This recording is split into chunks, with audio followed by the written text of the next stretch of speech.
chasing for the new one.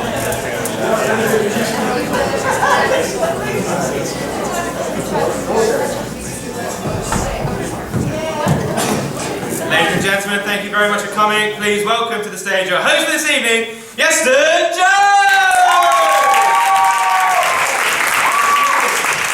Hello everybody, welcome to LUCI's Comedy Club here at the Dukes. Everyone ready for a good night?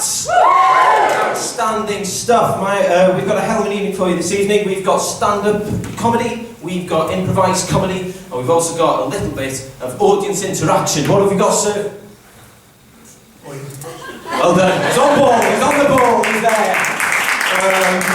Right, my name is Iestyn Jones. I will be your compere for this evening, and I'm sure most of you heard that name. I thought, bless you. But my name is Iestyn. It's pronounced Iestyn, so, you know, join your beans in a receptacle, Iestyn. So that's how it works. No, it's lovely to have so many of you here this evening. It's lovely to have so many friendly faces here. It's very cool. Hello, sir. You look a very friendly face, so I thought I'd approach you. Yeah, we're good with that. So what's your name, sir? Neil. Neil, nice to meet you, Neil. Well, thank you very much for coming along. What do you do, Neil? I'm community manager for a special needs college. Wow, that's very cool. Round of applause for Neil. That's brilliant. You love it? Is it good stuff? Yeah. Cool. That's really cool. I wouldn't normally do a joke, but I feel like it's such a wholesome. No, give it. I'm just gonna. No, I don't want to get cancelled. Yeah, we've got some people over here. Hello, sir. How are we? What's your name, sir? Tim. Nice to meet you, Tim. What do you do, Tim? I just finished studying. Oh, you just finished studying, so you're just kind of drifting at the moment. No, that's fair enough. Have you got any plans? Know where you're going? Okay, cool. Yeah. Not going to disclose what the plans are, but they're plans. But no, it's quite funny. See, that's the thing. You've got Tim over here, and remind me of your name, sir. Apologise. Neil, there we are. Tim, Neil, did you guys ever have like nicknames in school at all? Yeah. Well. Yeah. Do you have nicknames? See, because that's the thing, it's weird, you know, because I was called Iestyn, and it's a weirdly, considering not a lot of people can pronounce it, it's a very nicknameable name, because, you know, if you see me being cordial to, like, the elders of our society, people call me Iestyn respecting, and if people, you know, see me with my big ideas, I'm Iestyn suggesting. But the one that stuck for me in school was because I share my birthday with Jimmy Savile, I'm Iestyn molesting, which, you know, what's a boy to do, you know? I can't fix it, I'm the only bloke who can. Wow. That's not going. But no, it was quite interesting because I went to do some comedy open mics back in late September, went down to London, and they got the names wrong there as well. I remember the first night I was there, Compere, the MC, walks on stage and she goes, okay, please welcome the next act of the evening, Dyson Jones. Fucking Dyson. Where'd you get Dyson from, you know? And I was walking up there and everyone was looking at me thinking about Mum's a Hoover. Anyway, but that's called Henry. Yeah, it sucks. It really did suck. But then the following evening, same thing happened. It was Compere was this very talented comedian. You might have seen her on Live with the Apollo called Twix, who, quite upsettingly, is not part of the double act. But we'll pass that. And she was there, she was at the door, and she was kind of checking who the performers were, and I walked up to her and she goes, oh, you're performing? I was like, yes. She had this piece of paper on it, just a bit like this, I'm a prop hack. And she had the piece of paper there, and she goes, right, what's your name? I was like, oh, it's Iestyn. And she goes, oh, okay. And then she wrote something down on it. And I thought it'd be like the phonetical rendition, you know, yes, and then Tim.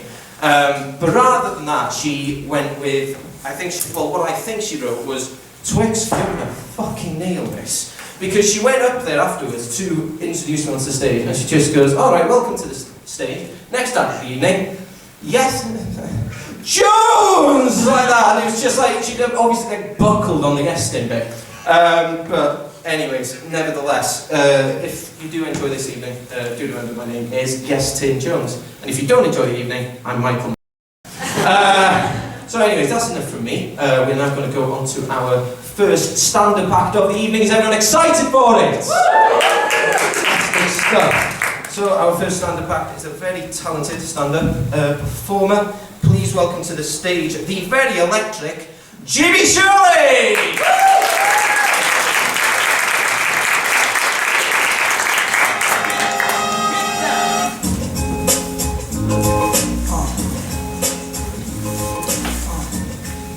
Hello Lancaster, we good? It's lovely to be. You seem all very, very lovely. Thought you needed the scouts just to ruin the atmosphere. My name's Jimmy anyway. Sadly I got the bastard love child of Alan Carr and Sue off the bake-off.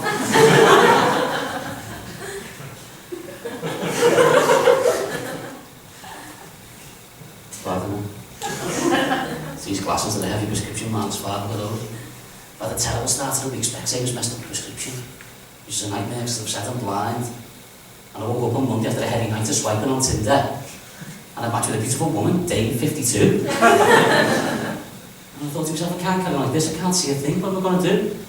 So I managed to go to Specsavers and went in. And I started to break the lady next to the counter. She said, you give me the wrong prescription, I can't see anything. And she just ignored me. She pissed me off even more. It took about 10 minutes of arguing with her before I realised I wasn't talking to a woman. I had in fact been arguing with a Tommy Hilfiger sunglasses stand.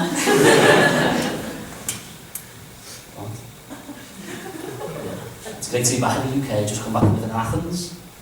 Lived in Greece for 4 years, thank you. Moved for Athens. She loves Greek holidays or Greek men, one of the two.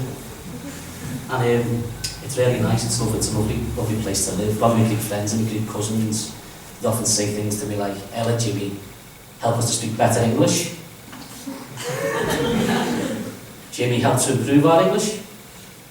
I didn't have the heart to explain to my fucking scouts and I can't speak English myself. And I thought I was doing that as a favour to the Greek tourist board.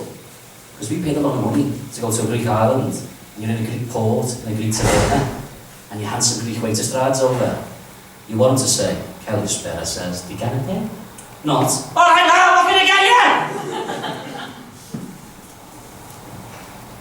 I've got a twin, we're not identical. Just like Dan DeVito and Arnie. He's like this 6 foot blonde hunk and I'm just like what was left. I don't know what happened. Every time I look at him, he's just constantly filling his face with it. Every time I see him, he's just constantly eating. You should have seen how happy he was when I told him I moved next door to the Acropolis. How quick that turned to sadness when he realised I'm at the Acropolis of Athens, at the chippy next to Lamb Street Station. Athens is an amazing place to live, except at night. Athens at night is the only place I've ever been where you go to the kebab, machete and a kidney all in the same place. It's nuts. My favourite thing about living there, I used to work at a restaurant and the restaurant was up an alley. And this guy from London that came and left this amazing TripAdvisor review. It just said, dodgy scouser in alley, avoid.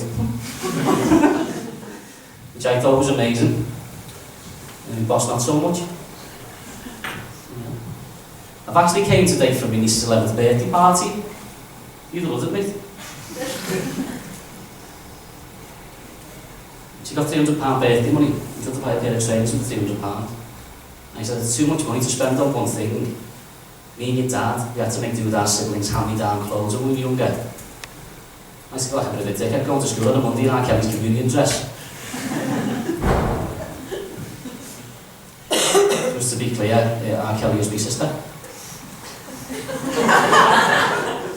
No, yeah, I'm really big fan.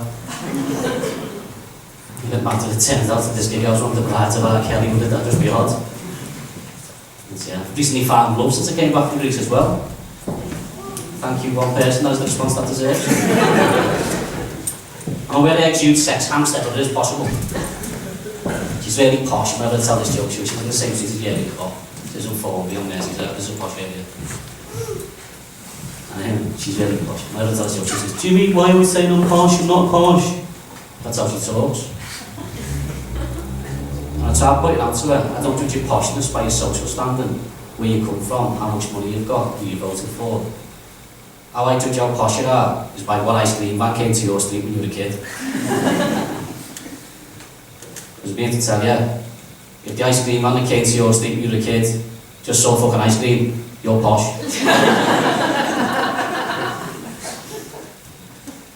Might start off in the suburbs selling choc ices 99 for a flea. By the time it gets to the main street of Cambridge, you're out from its fucking weed, porn, fireworks, tampons, bazookas, washing up looking semi-skim milk, Weetabix. I don't think you can ever consider yourself impoverished. Unless you have to get a bag of weed, a bag of nappies, and free Willy 2 on tip off the ice cream van. And remember, on the back of the ice cream van, do you remember it stopped with black and red light, didn't it man that child? I think it was a road safety. Turns out it's just a motivational speech to single mums. So.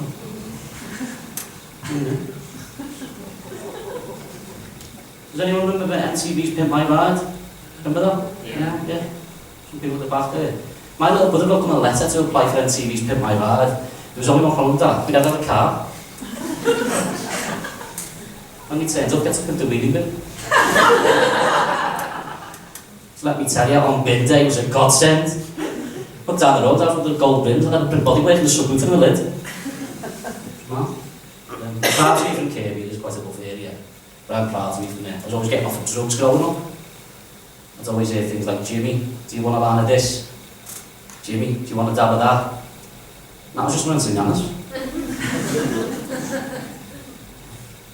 But one thing I've noticed with like a lot of the guys who put this night on are really lovely.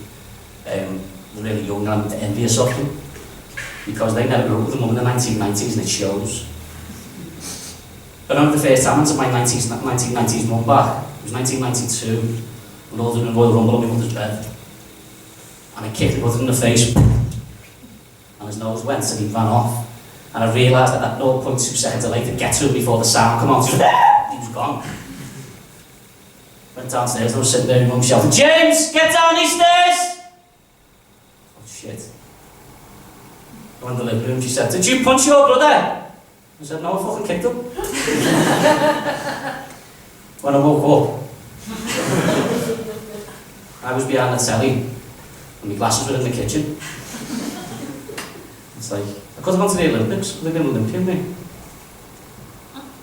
If there was an Olympic sport for giving you my shit and then running away. It was amazing when I realised I could take the stairs 2 at a time, just was fucked them. But what happens with a lot of like the 90s mums as well, it's like sports when they've stayed on too long. So this happens with the 90s mum. Then your mums ever tried to smack you when you were 15. My mum got on the first smack, the second smack, the third, it was just a pitiful sight, she was sweating desperate. When it dawned on her that smacking my ass was now hurting her mother, it was hurting me. I was on the end of the bed going, Susan, can we get on with this? Look, I've got a fucking sound, I've got you to feed here, come on.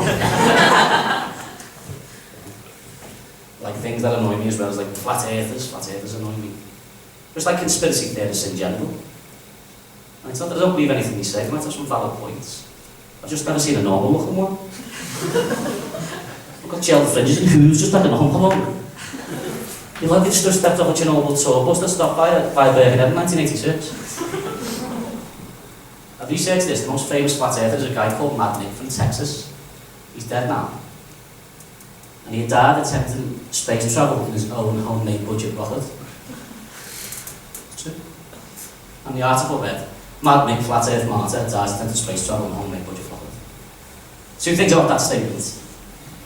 1, I wouldn't let NASA send me to space then on a rocket sponsored by Aldi. And 2, I'd imagine if you'd gone up to space and your rockets fell apart and you plugged into the Earth at 10,000 miles an hour, the Earth would look pretty flat at that point. Liverpool were using like a botched terrorist attack as well, which was a bit strange. Only terrorism isn't necessarily something to joke about. But the silly bastard couldn't blow himself up in the end, so it was fine. But it got me thinking, like when they had the war on terror, we kept lying about it. They kept coming up with excuses as to why they were carrying on the war on terror. It went on for ages, didn't it? All they had to do was take terror suspects and trick them into marrying Scouse women. The most high-profile example I can think of was Bin Laden. It took them 10 years to find Bin Laden. 10 years! Scouse girl would have found him in 20 minutes. Pulled him out of his hat up by his beard like that. Where the fuck have you been? Making a show of me causing terror to make jail jet! Take your AK-47 and your PlayStation and fuck off back to your mothers! I like the idea when she says to him, where have you been? And he says he's been to Mecca, she thinks he means the bingo. I love the idea of like a Zero's Dark 30 team. Just made up of Scouse girls in the gym leggings, taking their Instagram arse out, just going into a compound backwards, just like... Clear! You'll be down Hellman Province, heading to Crosby Beach. Talking about positive body and mind, doing yoga and taking cat. And he'd say, how did you capture the future of Osama Bin Laden? And he'd say, we manifested it! The manifestos will catch up with the evidence already, Lancaster. We had one one thing as well that's really pissed me off since I've been back in the Greece is the seagulls in this country. They're consoling, aren't they? You can't go to a chip or factor like you get pie dinner. Look out the window, one seagull's like dealing a bit of weed, the other one smoking a biff with his claw, just in a gang, aren't they? I don't expect to go over and turn on the TV and see Boss Kemp on seagulls. And I read in the local paper, like eventually, because they're so aggressive and horrible, eventually they could get big enough that they could carry off a small child. It got me thinking, my daughter's only 3'6". She's fucking horrible. Anytime she kicks off now, I just lock myself in the downstairs door and go, please God, take the pitch, fly away with her, throw it in the Mersey. Failing that, I just follow around the custody centre, throwing shit to the road like that. I'm assuming, I'm going to ask the question anyway, there's no one in here from Birkenhead before I start. No, I wouldn't admit to it either, don't worry. You look sane and normal, all of you, well, most of you. I'm going to take a course and tell about Birkenhead. So Birkenhead's a really weird place, right, because I live 8 miles away from the city centre, but 1 mile over the water is Birkenhead. But for some reason, when you go over that 1 mile over the water, everyone's inbred, so serves up the water, all shouting at each other, all fucking mental, it's nuts. And my main experience is from this girl that I dated called Belinda. Now I know you're thinking that's my fault. Clearly that's either a psychopath and or a hairdresser, isn't it?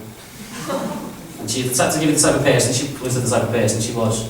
She was something Belinda knew on Facebook. It was like a third account, so it wasn't my own fault, I should have known. When I got to Belinda's flat, she said to me, I wanted to have sex with me in the bay window on my flat. And I said, you want to do what? I said, Jimmy, I want to have sex with me in the bay window on my flat. And I was quite taken back by this. But I soon got into it. After the fortnight, I was waving at people going past the bus like that. I don't know what that is, I don't like sex with me. And this went on for like 2 weeks. We were having sex in the bay window of the flat. Turns out what was actually happening was, we were having sex in the bay window of the flat, and her ex-husband was outside having a wank in the bushes. I wish I was making this up.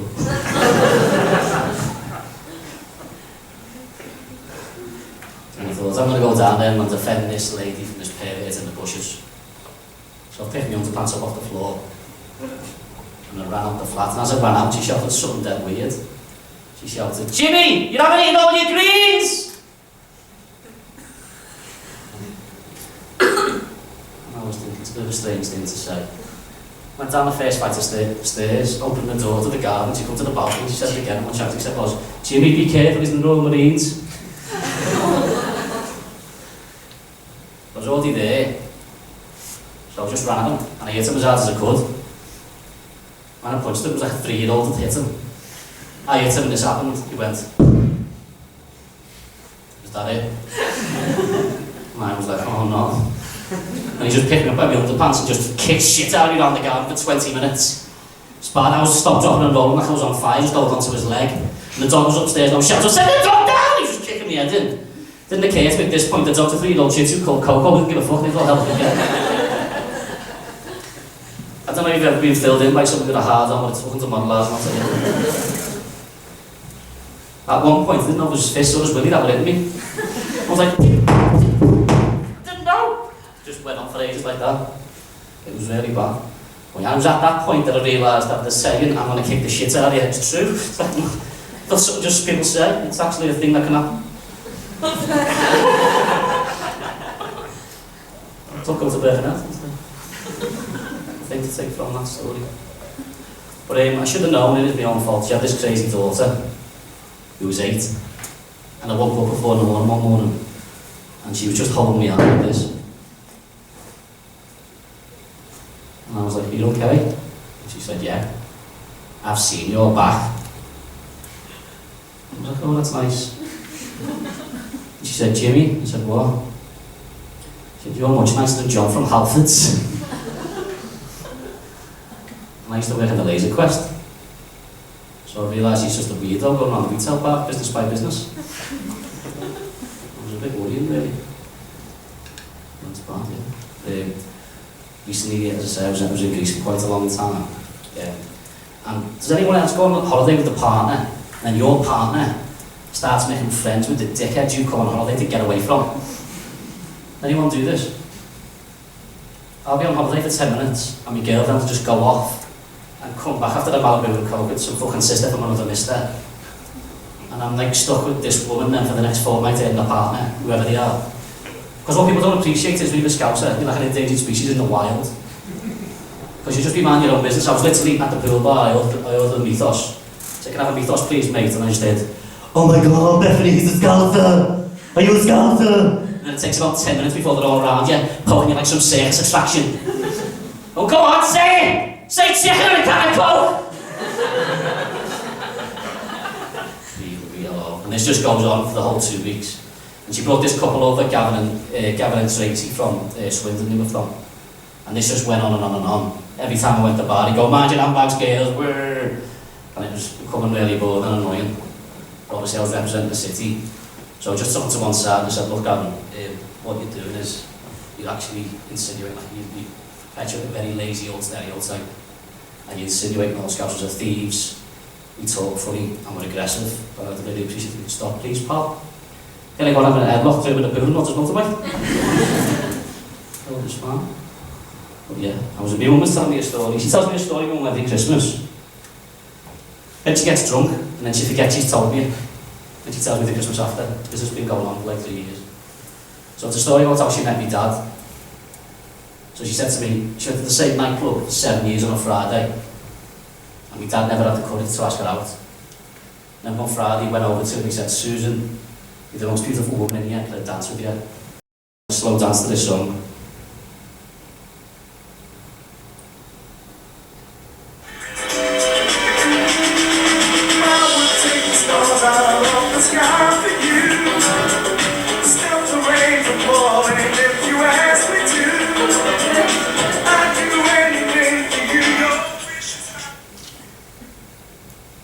And he gave her his coat and he left the nightclub.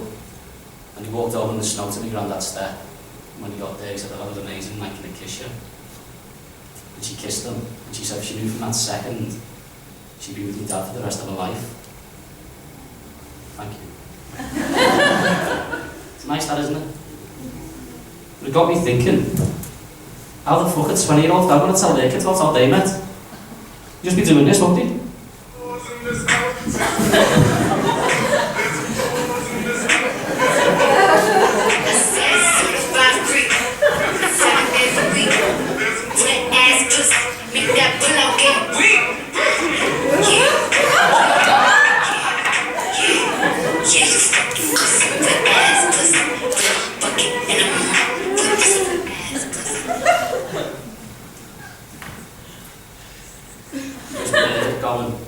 There I was, shaking me wet ass pussy on the dance floor.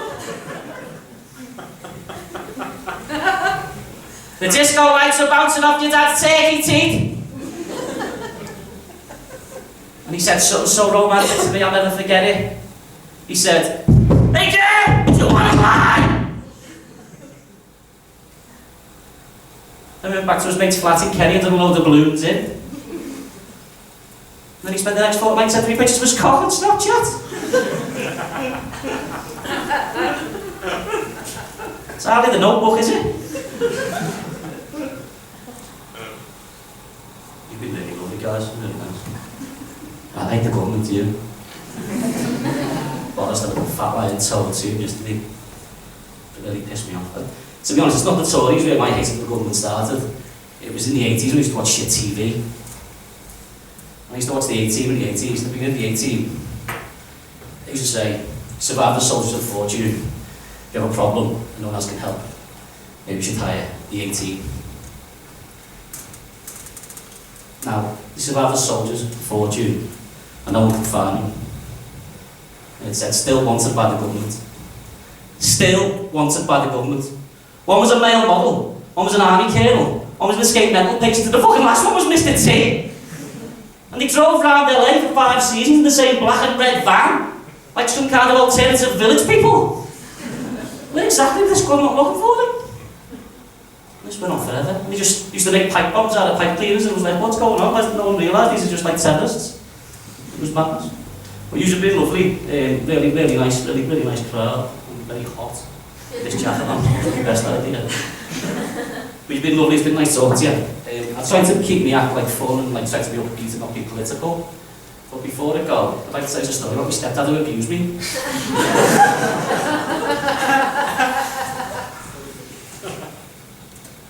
It wasn't like the physical stuff he used to do, that was alright. It's not the mental stuff. So what I used to do, I used to go shopping and he'd get custard creams, blue ribbons and wagon wheels and he'd put them in a toolbox and he put the toolbox next to the fridge and put a padlock on it. It's heavy that, isn't it? It's like Joseph Fritzl shit, isn't it? We'd go to bed and he'd just take a padlock off and it's all it is. Now, at the same time, I was finding myself sexually. My mate Bear, he gave me this porn magazine in cookery class called Swank. Wasn't a very imaginative title, it was just S-Wank. In the back of Swank, there was a porn star with their legs open. And it said, call now for filthy fun. I was in the house on my own, so that's a fucking will. So I called up, and the best 3 hours of my life talking to Janet from Oldham. It was amazing, such a good time. Until about 3 weeks later when the itemised phone bill arrived. It should have been £27 and it was 212. I come in from school and done that thing when you put your key in the door. And I put one foot in the house and I could just feel like my mum's on a warpath. I walked in and went, oh fucking hell, she knows. I went in the living room. All my brothers and sisters were lined up on the side by the couch. They both had the blame, they're all crying. The couch was on fire, the bill was on the table. I was like, shit, what am I going to say, what am I going to do? And I walked in and my mum was fuming. And my stepdad was stood there and he looked at me and I looked at him. We just locked eyes for a minute. And my little 13-year-old brain kicked into gear. I was like, she thinks it's in. She thinks it's in. She thinks it's in. She thinks it's in. She thinks it's in. Like, let's see you put the wagon wheels in the toolbox now, you fucking dickhead. And she kicked them out, right? It was amazing. All my brothers and sisters in the hall, they go, yay, Jimmy Slade, the goblin stepdad. And I was just sliding into my room, making a cups of tea, and he's gone now, mother, I'm no man in the house. And all was fine until my mum overheard my brother tell my sister, it wasn't Stevie, I should probably change his name at this point, shouldn't I? He said, it wasn't Stevie who phoned them dirty man, it was our Jimmy. So my mum told me that good lie that all parents do. He said, James, coming in, I won't in yet. 3 days later, it's like GBH, I was just in bed like that. Like a wonky arm, what's up with your arm, Jay? I was like, no, it's alright, it just fell over. The woman battered me, and it was awful. And then he moved back in, and he passed everything on, because obviously it was me. And he made me life a misery, like for the next 3 years, till I ran away, when I was 16. And there was no love lost between us, he just got on with it, I hated him, he hated me. And I never saw him for 20 years. But it turns out, last December, he killed himself.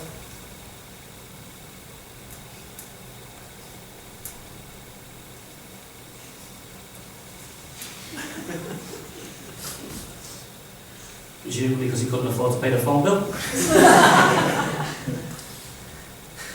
Yeah.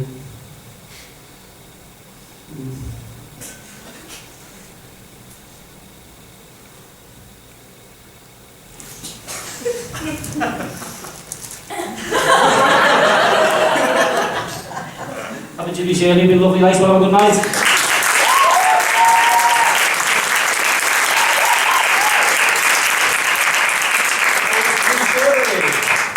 Alright, we are now going to head into our first improvised game of the evening. It's called Party Quirks, and it is going to involve Jon, Maisie, Stefan and Chris. So please welcome them on stage, please. Alright, so this is an improvised game. So this is all improv. It's a game called Party Quirks. What's going to happen is Jon, in the blue there, is going to be hosting a party. He's going to have 3 guests. You can guess who those 3 guests are going to be. What's going to happen is each guest is going to be assigned a quirk by you, the audience. And it will be Jon's job to run the party whilst also trying to figure out what quirks each of the improvisers have. But for Jon to guess, he's going to have to leave the room. So Jon, leave the room, give him a round of applause, please, Jon! Alright, so when it comes to quirks could be absolutely anything. It could be something from, oh, they've got a funny walk, to they've got snakes for hair, you know, absolutely anything weird or wacky about these 3 guests. So, can we please start off with a quirk for Stefan, please? Just shout them out, anything you think of. Ants in his pants. Yes. Are we happy with ants in your pants? More than happy. Yeah. Stefan's happy to have ants in his pants. Now, Maisie, can we have a quirk for Maisie, please? She thinks she's Boris Johnson. Happy with that, Maisie? Yeah. Brilliant. And finally, quirk for Chrissy, please. Broken toe. Yeah, we're a bit crazier than the broken toe. Death. It's not really a quirk. Someone from history with like a broken toe. Yeah. Have we got any, maybe advances on death? Who is death? Helen Keller. We know that! Just throw anything out. Deaf Michael, okay, you're Deaf Michael Jackson. And I know who assigned that for you. Alright, so we are just going to recap on the quirks here. So Stefan, what's your quirk? I have ants in my pants. Yes you do. And Maisie, what's your quirk? I think I'm Boris Johnson. Yes you do. And Chris, what's your quirk? I think he gets it. Alright, now after 3 we're going to have to invite John back into the room by simply going, John, come back in. So after 3, we'll all shout together. 1, 2, 3. John, come back in! Don't know who just vacated my house. Anyway, welcome to John's birthday party. He's 10, so got the drinks, got the booze. He's 10 anyway. Now all we need is guests. Oh, sounds like they're coming. Hello. Hello. How are you? Very well, thanks. I must say my own legs are feeling very good. Thanks for inviting me to this party. It's brilliant to be here. No worries. Are you okay? Do you have a loo? Yeah. It's just through there, first door on the left. Right, brilliant. Do you have any cleaning products in your toilet? You know, one kill insects. I guess regular bleach might do the job. Anyway, I've got to just get the door. No Barry Scott, are you? Yeah, sure.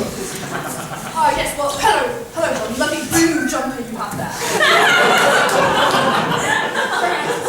Have you got a mirror anywhere? I need to make sure I'm looking my my scruffy, you know, hard. I certainly hope you're not trying to mislead me here.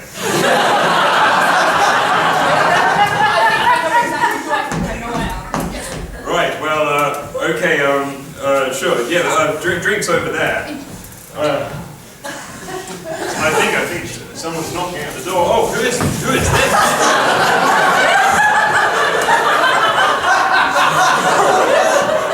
Hello, how's it going? Are you alright? Can you hear me?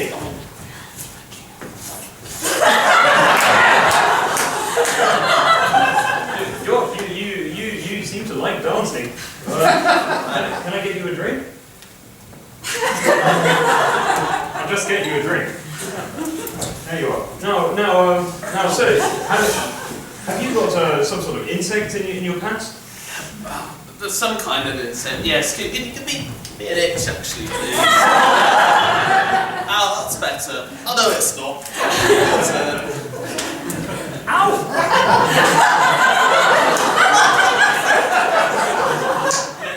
This is the strangest party I've ever been in. Mute Michael Jackson.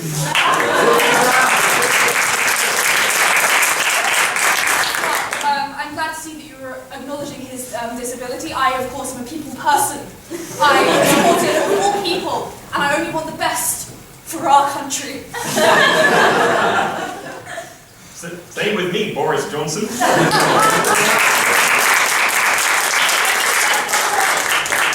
This party reminds me of a certain film, like a certain TV show, Adam and the Pants. You know, and the pants. So well, I must say, it would remind me a bit too if I had ants in my pants.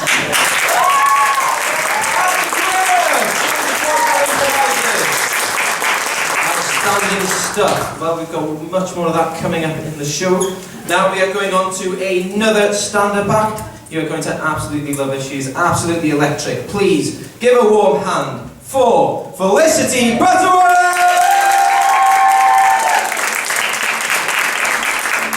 Hello, how are you? Woo! I'm Felicity, I'm 20, studied politics and international relations at the uni, and I'm trying to become a better person recently. Because the thing is, I can sort of roughly say I subscribe to the major ideals a 20-year-old woman should have. You know, I'm feminist, I'm ecological, I'm vegetarian, and I like it up the arse, so I'm practically an LGBTQ+ ally. But the problem with all these things is that there's always a but, sometimes literally. Like I say, I'm feminist, and I would die in protest over abortion rights for women, but I don't want to have to wash my own car. No, it's tricky. I will ditch all morals at the drop of the hat.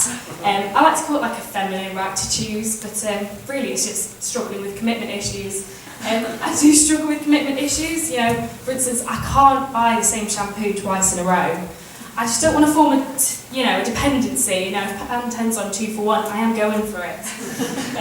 But I realised recently that maybe my brain's not wired to be a good person because I was in an IR seminar recently, which is just politics and stuff.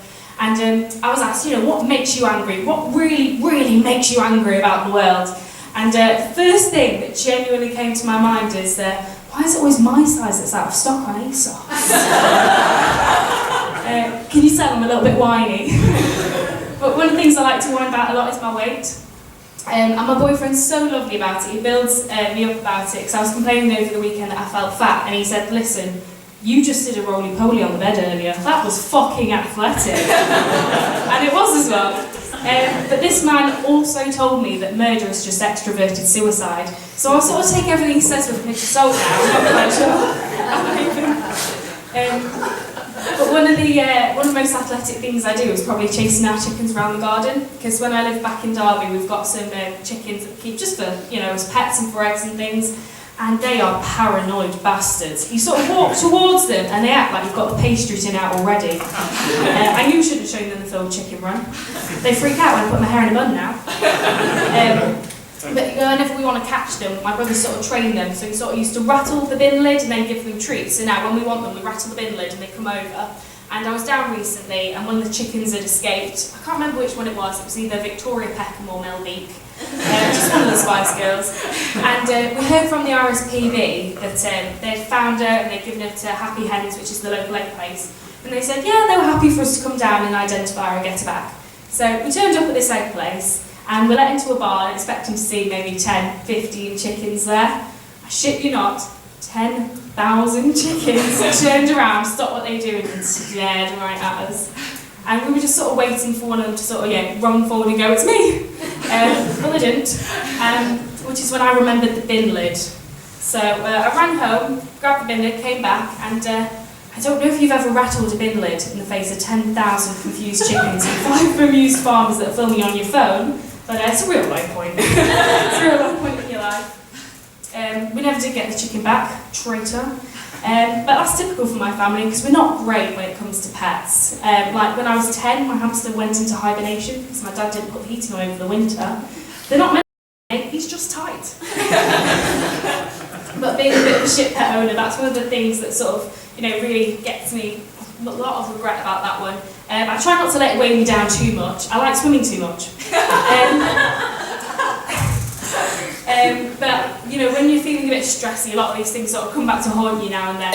And I'm a stressy person anyway, so I phoned up the GP because I was thinking, talk to someone about feelings of nervousness, because I get a lot of physical symptoms of it, which the receptionist asked me to explain. So she said, what sort of physical symptoms do you get? And I said, well, I get sort of a pain in my heart. And she said, anything in your left arm? And I was like, yeah, I do. I do get tingling in my left arm, sort of pressure, and it sort of extends to other places. So we were sort of talking for a couple of minutes, and she paused and she said, I think you might be having a cardiac emergency. You should probably get yourself to A&E right now. And this was the best bit for me. She said, I wish you the best of luck. I thought, oh my Christ, if I'm not having a heart attack now before, I was now.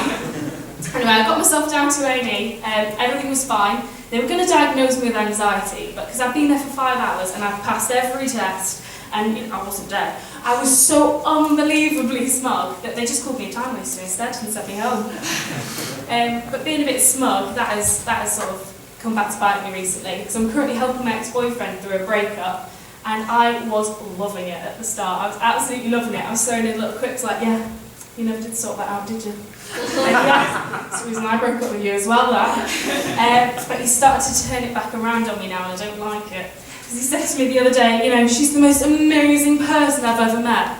Whatever. She's the most beautiful woman I've ever seen. Sure. I've never been in love like this. Ouch. She's the best shag I've ever had. Yeah, alright, you can stop now. I don't appreciate that one. So yeah, like I said, trying to become a better person recently, so I'm taking it all on the chin, which is something I didn't do when we were together. So there you go. Thank you very much, you've been a great woman.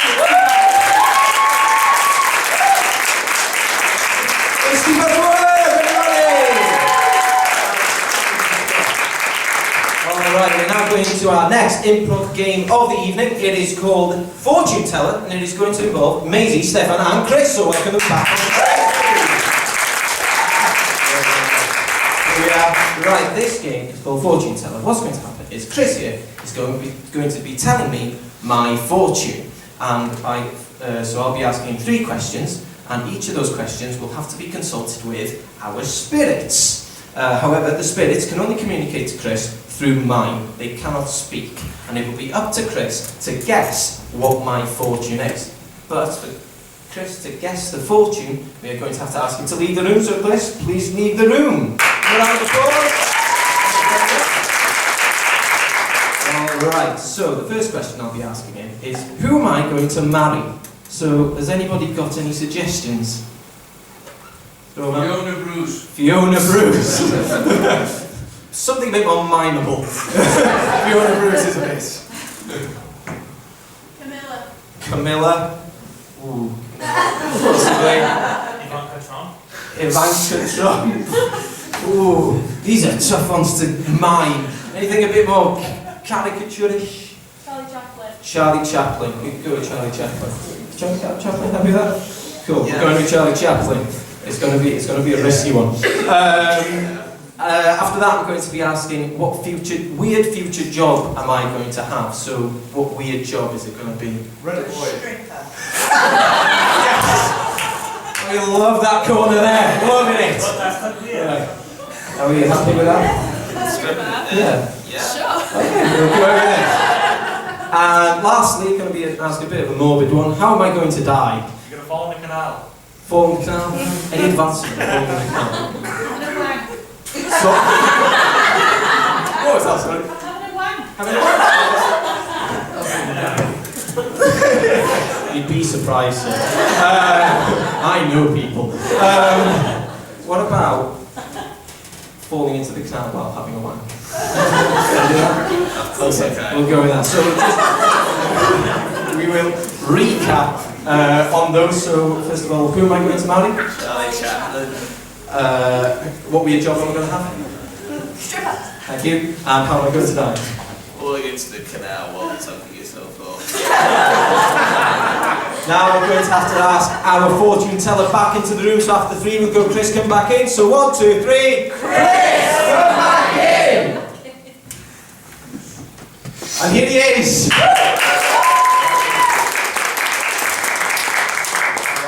Hi. Well, I'm not Chris anymore. Are you not Chris? No, I'm Mystic Mug. Mystic Mug? Oh, wow.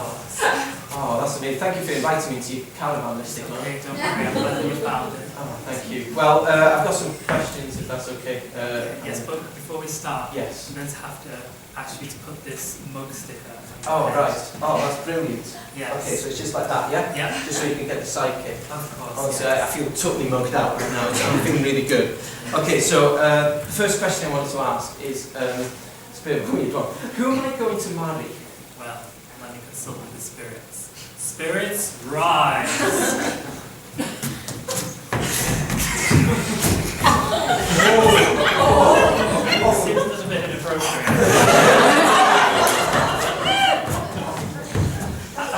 obviously German. No, I don't like Germans.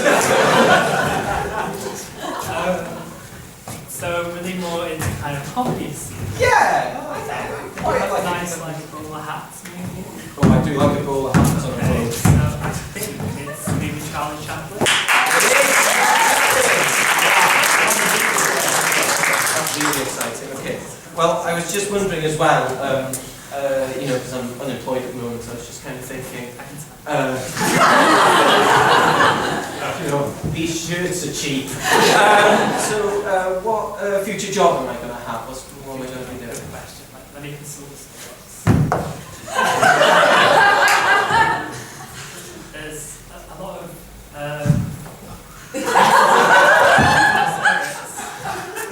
the spirit world is really hotting up. Yeah. Very good job, apparently. I do like hot jobs. You're going to be some sort of. The spirit is a bit vague. Okay. It's going to be some sort of, maybe a stripper.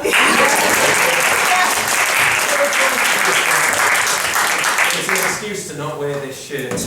And just the last question I'd like to ask is a bit of a morbid one, but how are you going to die? Okay, so.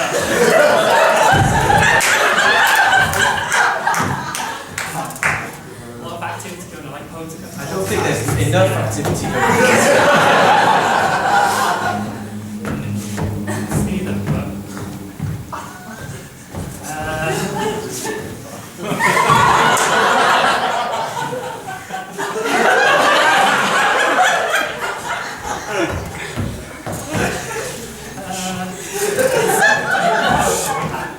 Well, I think that what's involved, yes, but I think it's, you know, it's more about where they are, possibly. Yes. Do you travel to the Bermuda Triangle? No, I'm more like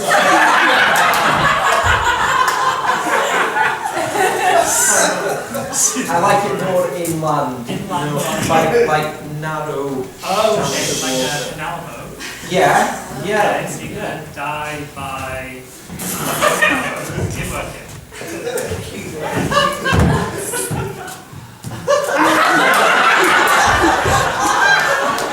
You're going to wank yourself to death on a canal boat?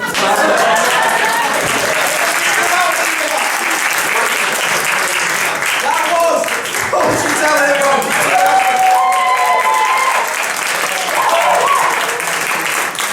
Alright, break. So we'll be taking a 20-minute break, so you have a chance to have a pee, have a poo, have a walkabout, get another drink if you fancy it.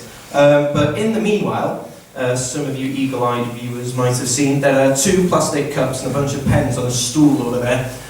Basically, one of the cups are full of empty sheets of paper. So during the break, you could go up there at your own accord, write down anything you want, as long as it's not racist. Anything you want. It could be a name, comment, quote, words, PIN numbers, social security numbers, addresses. It could be absolutely anything. Just write it down on a little piece of paper, and in the next half, those sheets of papers will be used in an improv game. So those are over there, and then I know the bar is open just through those double doors. So we'll see you in about 20 minutes. So thank you very much. Please welcome back to the stage your host for the second half, Iestyn.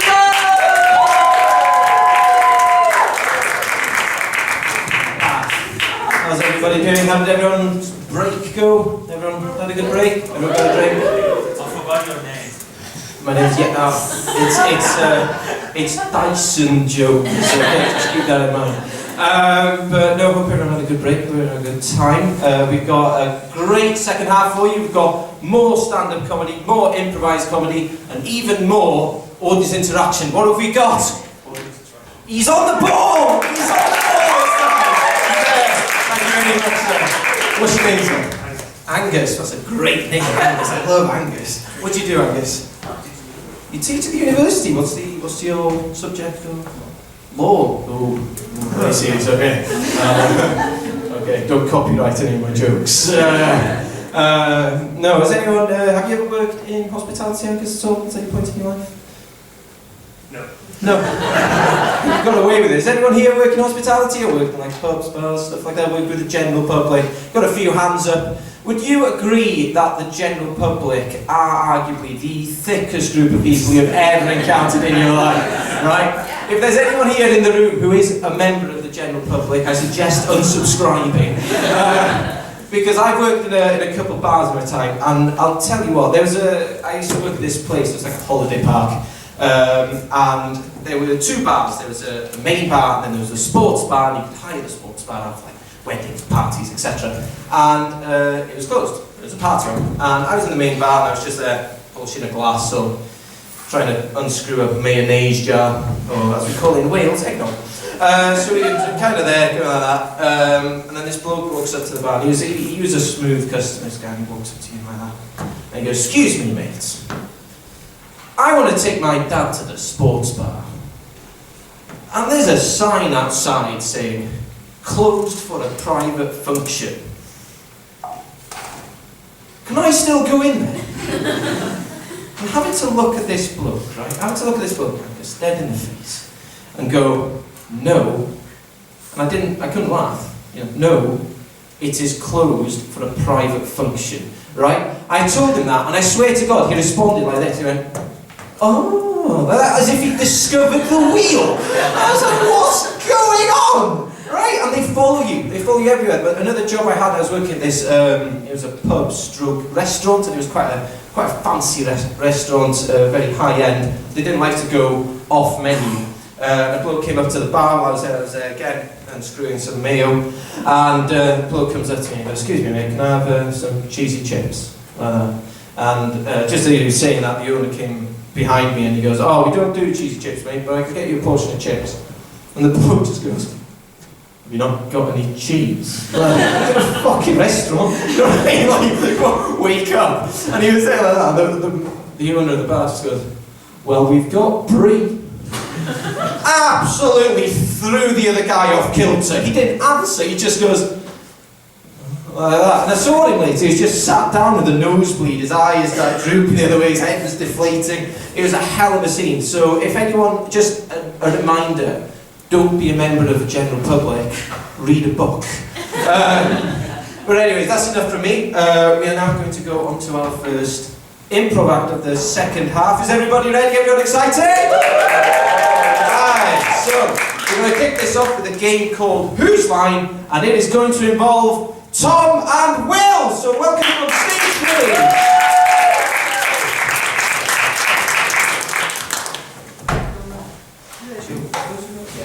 So, thank you very much everyone for submitting your words, your phrases, your pin numbers to our game. How this is going to work is Will and Tom are going to be performing a scene. They will be trying to solve a crisis. Are we good there, Will? Good. They will be trying to resolve a crisis. And in the process of solving this crisis, they will be picking out intermittently. Lost one over there. Oh, there's one over there. What does that say? So basically they'll be in the scene and they'll be going away trying to solve the crisis, and on occasion they will take a word out of their pockets and just go, "Your mum?" So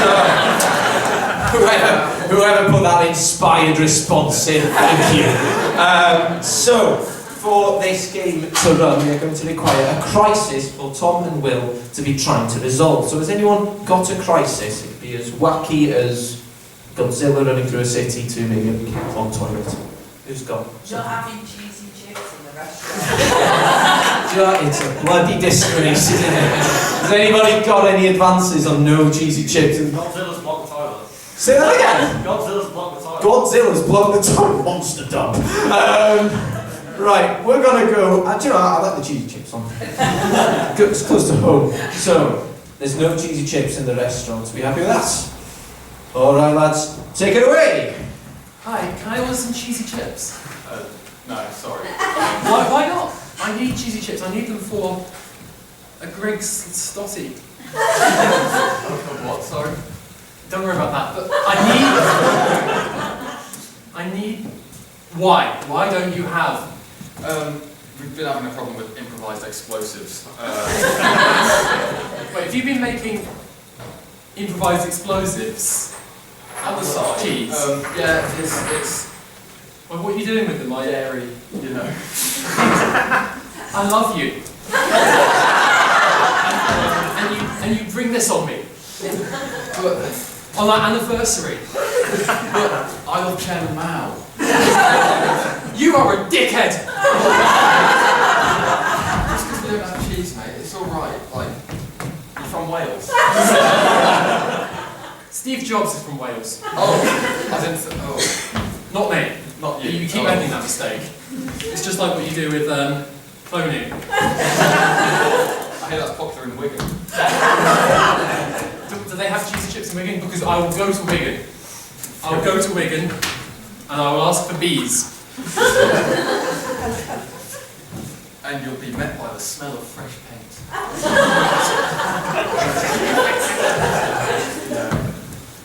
Speaking of which, we've not got cheese, but we have got paint, so if you can make do with paint, no? Alright. I have a tin. Can you guess where? James Reed.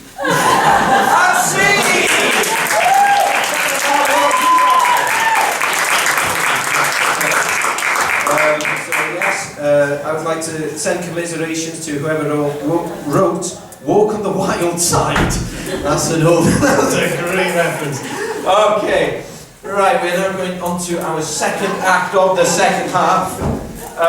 It is a stand-up act. You're going to absolutely love it. He's a cracker. He's travelled all the way from, I think, somewhere up the street. So please welcome to the stage, Chris Moore!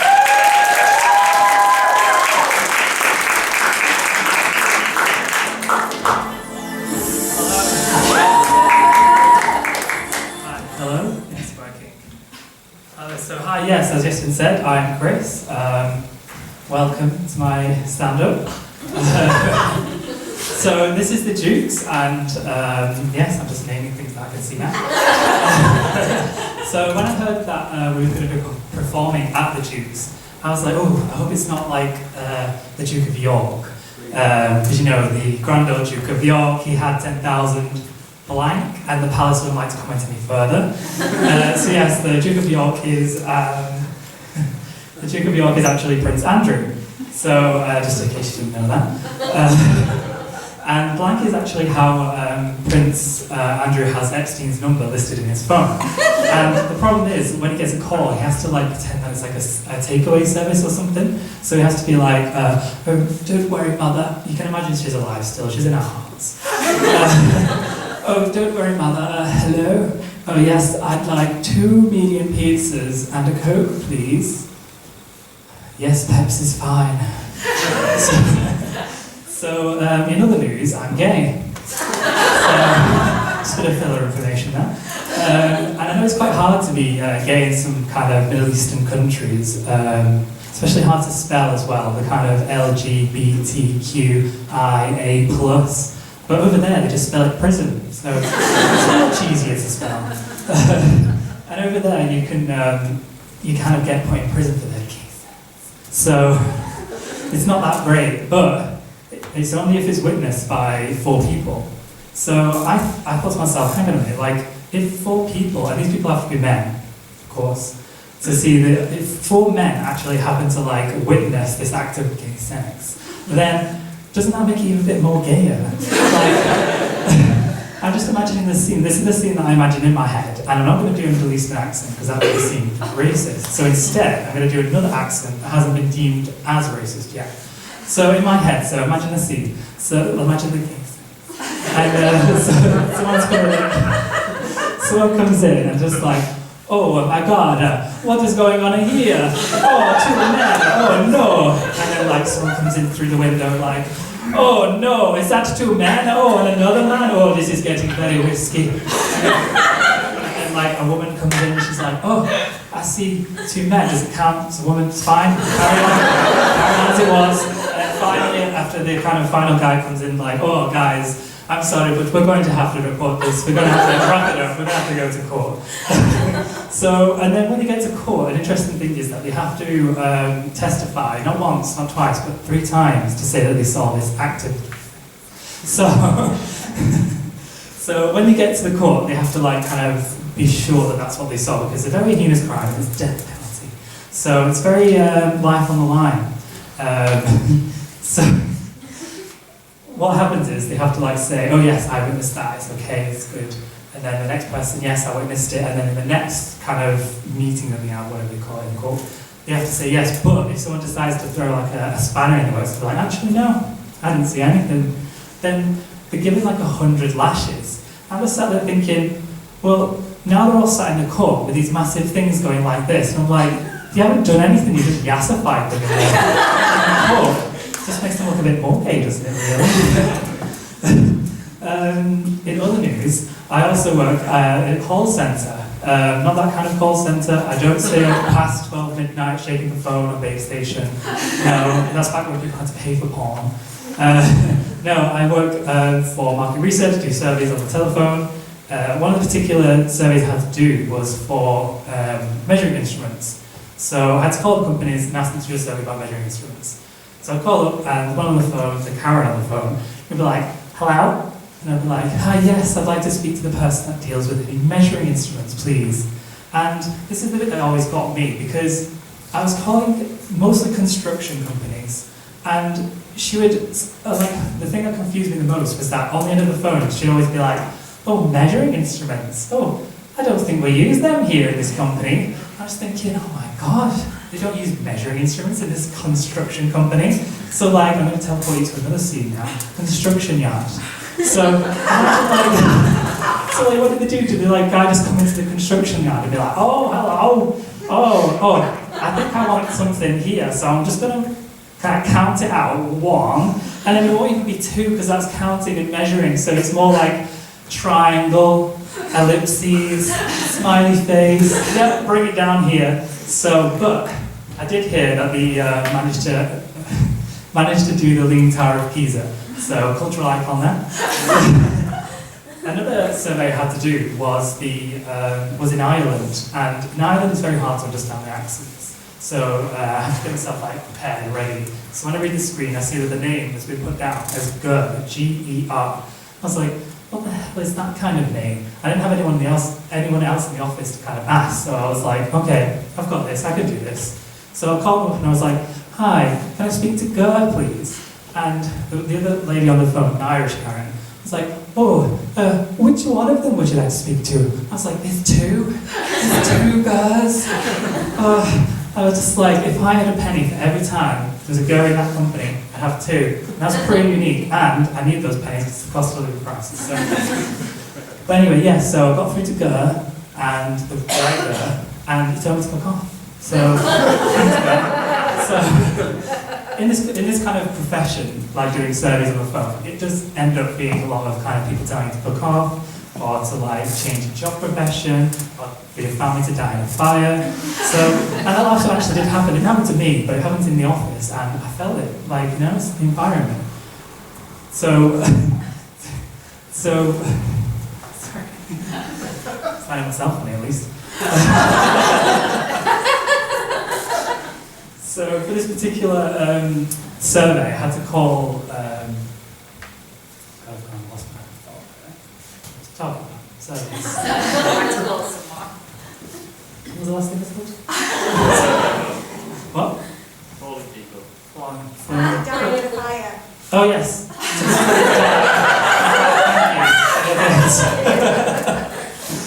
My farm's a giant fire. Yes, I remember now. So I called up this guy. And I was like, this was particularly about the environment, and people don't like talking about the environment the best of days, so they definitely don't like being called up or being asked to do a survey about the environment. So I called him up and was like, can I speak to the person that deals with the environmental policies for the company, please? And the guy on the other phone was like, who is this? I was like, I'm just calling about environmental policy, like, is this the best time? And the guy was like, I wish you hadn't called me. I was getting really angry on the phone. I was like, oh, okay, is it maybe a better time? Because we have to ask for a better time, even if the guy seems like he just doesn't want to do it. And the guy was like, I wish I knew where you lived. I was like, okay, bye, go down. Not call back. And later that night, I was kind of, before later that night, I I thought, you know what, I'm going to give this company a Google, see what kind of company this lovely man operates. And can anyone maybe gander a guess at what kind of company this man had? Coal mine. Coal mine. I wish it wasn't coal mine, because then I could at least be in the dark about everything, but no. He owned an antique ammunition and artillery company. So I was like, great. So I was lying in bed at the night, just before I was about to sleep, lying with my boyfriend next to me, because I said it was gay. So. And I was lying there, I was like, by the way, quick point. If a cannon just blasts through the bedroom at night, don't worry about that, that's on me. Like, I kind of pissed off some guy down south, so sorry about that. I mean, it's an antique, you can sell it, Antique Roadshow. So anyway, I've been Chris, I hope you've enjoyed it. Thank you so much for coming.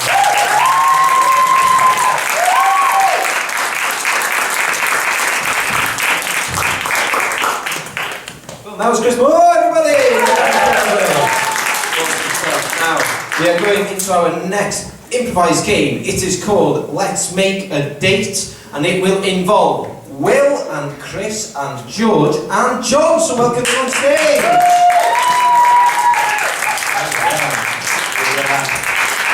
The awesome foursome. So this is Let's Make a Date. It's a dating show. George here is looking for love. And he has 3 dashing lads here who are vying for his love. But each of them are going to have a different quirk about them. So John will be someone who has a weird relationship to George. Will here will be someone with a weird job or occupation. And Chris in the middle will be someone from history or fiction with a twist. And it will be up to George to guess which each of these characters are, while also trying to decide who he's taking home this evening. But for George to guess, we are going to have to ask him to leave the room. So George, leave the room and talk to George, please. So we will start off by assigning roles. So this is John. John has a weird relationship to George. So what is that weird relationship? Sister. Stepbrother. Stepbrother. Maybe a bit weirder. Dodgy uncle. Dodgy uncle. Okay, I'm liking it. We're going in the right direction. Mother-in-law. Mother-in-law. Too far. Pet goat. Pet goat.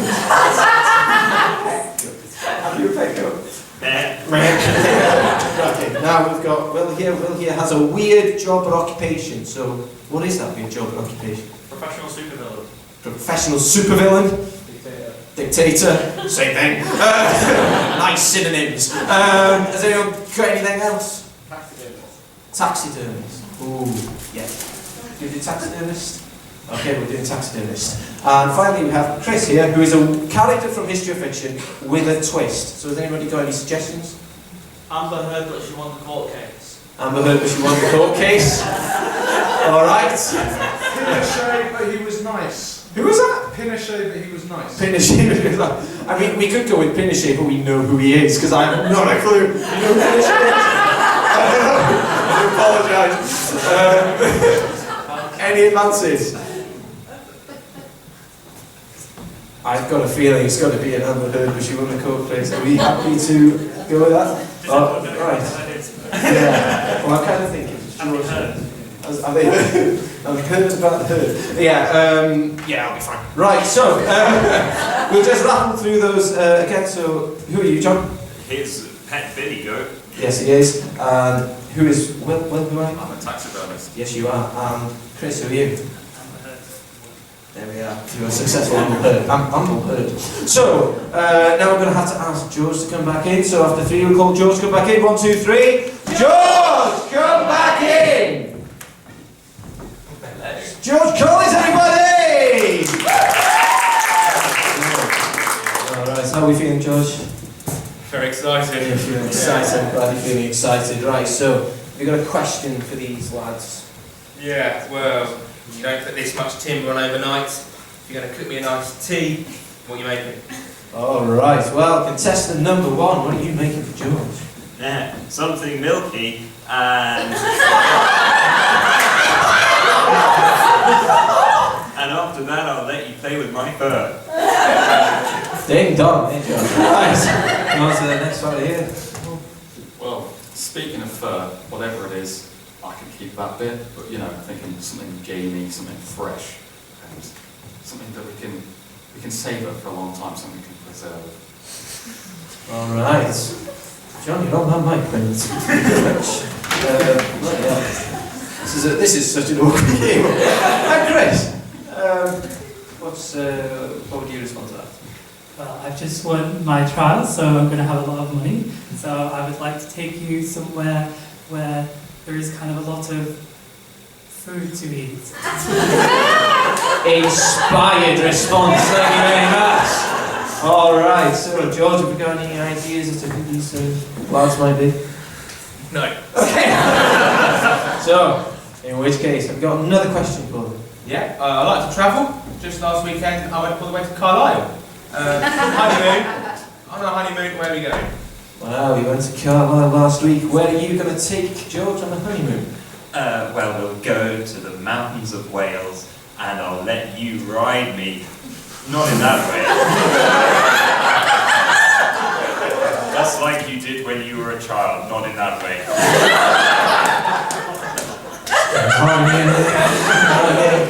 Right, and what about yourself, sir? I think we could just do a day trip, you know, something like, we could go to the zoo, I can look at a few prospective purchases. You know, down in London Zoo, there's a few gorillas that are getting a bit old. We could make a day out of it. There we are, interesting response there. And finally, we have Chris. So I would take you somewhere at the top of the stairs, because he definitely pushed her down the stairs.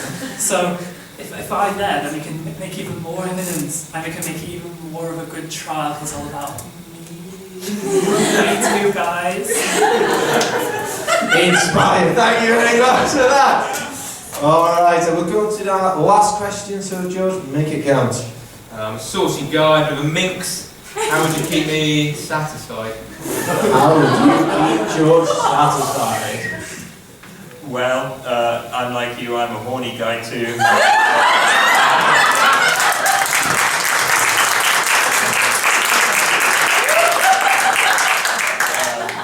So, yeah, Okay, cool. Alright, now we've got, what's your response? Well, you say you're a minx. I've got a few of them in my room. I can drape you in furs. I can, you know, tell you to be stiff and cold. You know, same old routine. Thank you very much. Gracious heavens. Repeat the question. What was the question, George? How would you keep me satisfied? How do you keep George satisfied? So I would keep you satisfied. I don't know what I don't know what the George. I would keep you satisfied by really kind of gaslighting you, and also by having secret film things set up around the house, so I'd make you a little bit angry. I know you like that, and then I'd record that, cut it just before I'm laughing, and send it off to the press. It's good night. Yeah, that's a very convoluted way of going about things. Alright, now you've asked your questions, George. It is now time to guess who these saucy fellows are. So, have you got any ideas as to who they may be? A little bit, yeah. Alright.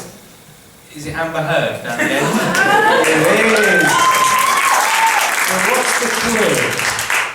She's, a feminist. I think is she already a feminist? I don't know that one. We did it. She got Johnny convicted. Yes, she did, there it is! Alright, what about the other two? Any ideas?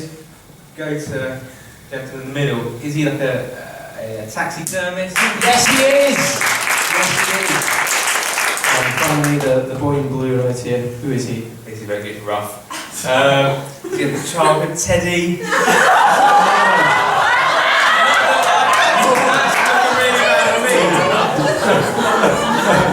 It's improv, let's pretend. He think more animate. Sheep. Close. Cartoon? Shit, no.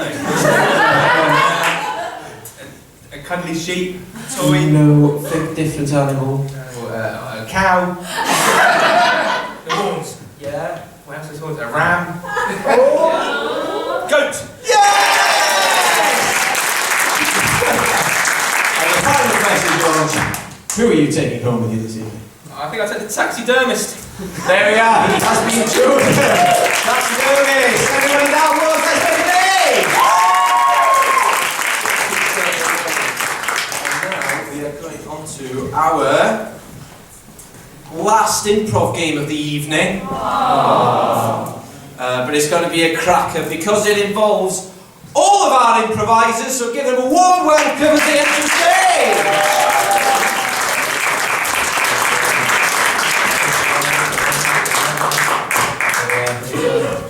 Look at this. It's like usual suspects.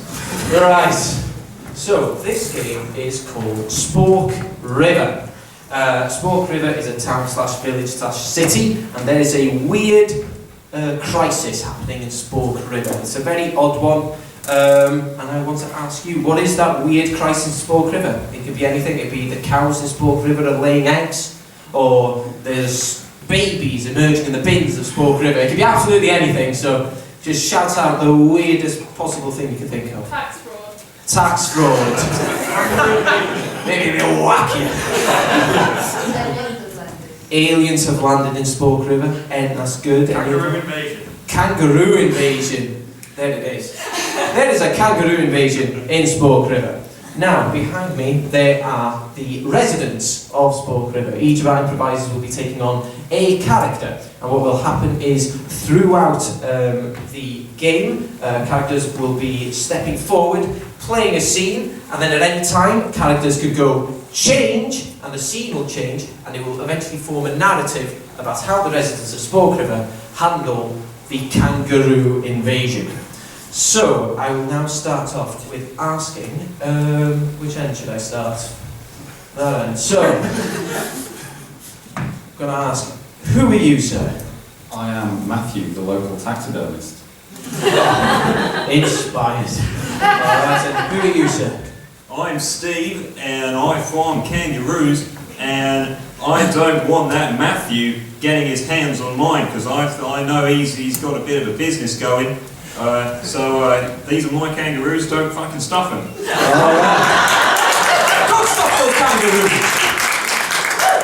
And next up we have... Y'all already know who I am? My name's Wilhelmina.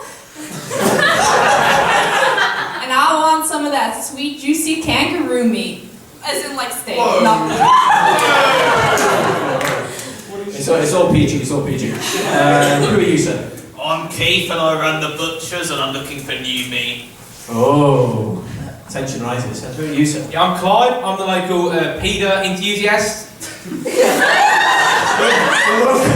Not PETA, not my neighbour, like PETA, the animal lovers.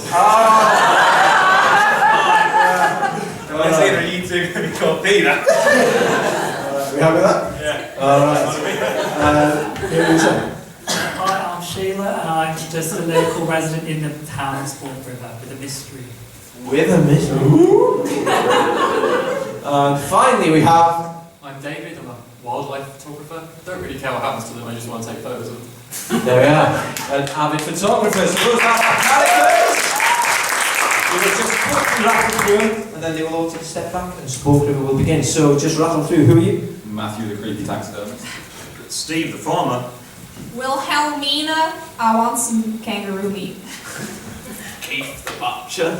Clive, the animal rights activist. Well, I'm Sheila, the mystery. David, the wildlife photographer. And these are the residents of Spork River, so lads, take it away!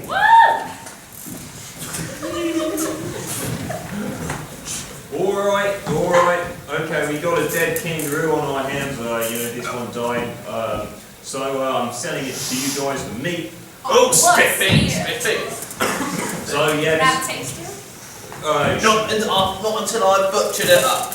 Right, yeah. Right, now. You absolute. Yeah, you. Quit fighting. Fucking hell. Right.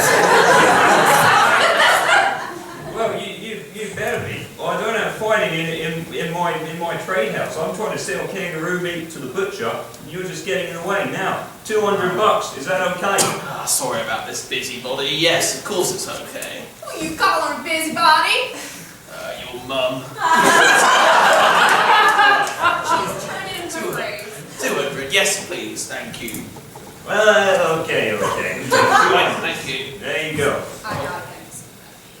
Right, well, I'm going to charge you double if you come into my shop. Right, okay, into the illegal transit van it goes. Sounds good. Brilliant. Change.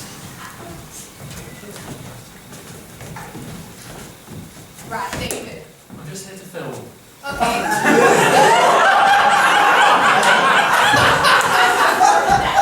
Do you think you could film me some juicy meat? All I want is some kangaroo steak for me and my little boy Billy, you know? Okay. The thing is, that dumb butcher gone steal all my meat. I want some kangaroo meat, so do Well, I you... prefer to film them live. Is that necessary, or will you do Well, that as well? At least if I see them live at some point, like I could follow the life cycle of one of the kangaroos. Yeah, okay, you do that for me. You follow it. When it gets butchered, I want you to follow, and I want you to see if you can film that stinky butcher doing something illegal. I want that kangaroo confiscated. Hello. I'm Sheila. Kangaroos around. Well, boy, do I have a mystery for you. Hang on, let me get this on film. Legend had it. That's my input. Legend had it that the kangaroos lived in the mountains. The mountains? Yeah. Over yonder? Over yonder, yes. I don't know why I picked up your accent now, but That's okay, it's from tapes. I caught it when I was 3. so in those mountains, and well, you don't want to know what I did. You know anyone who can take me to the mountains? Yes, I do.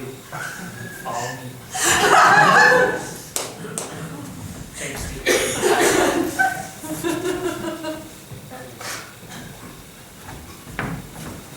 G'day mate, there's kangaroos up here, but they're fucking everywhere now, so it's not that special. So you paid £5 to come up here, but you should have saved your money. I have to get everywhere. You fucking jumped, didn't they? So like, there's a fence there. There's a fence, but turns out they can fucking jump. Kangaroo farm? Yes. No, I'm the animal rights activist. Got a little dirty perverts like you come into a camera trying to get a picture of their balls, and I'm like, not having it. BBC? I know. Claudia Winkleman looking at their little tinkles, and all she's like, and that Laura Koonsberg. Fuck that, that's not news, is it? Ken, right, not having it. They got rights. Film. Yeah, I know I you don't- said. Yeah, I said I'd get some kangaroos for this man.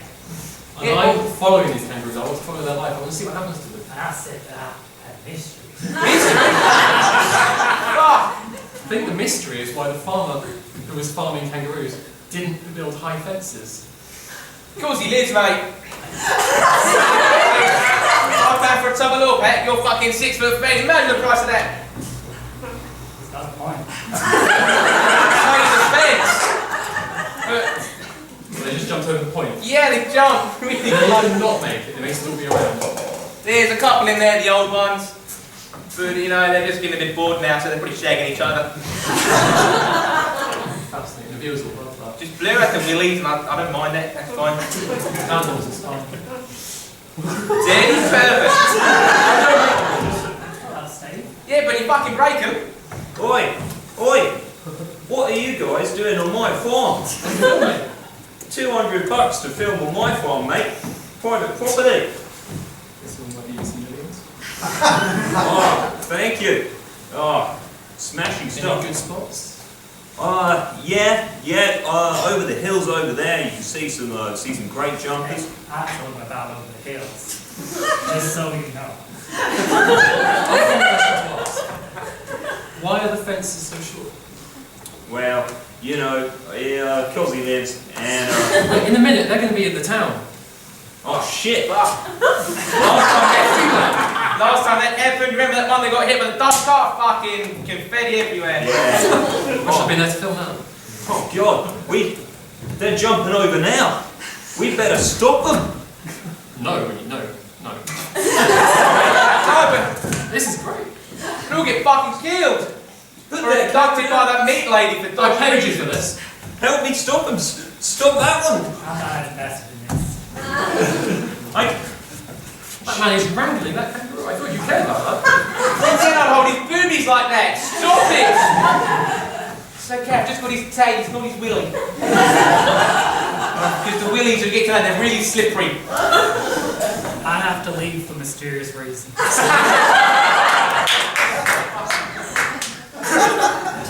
This looks really dodgy now, doesn't it?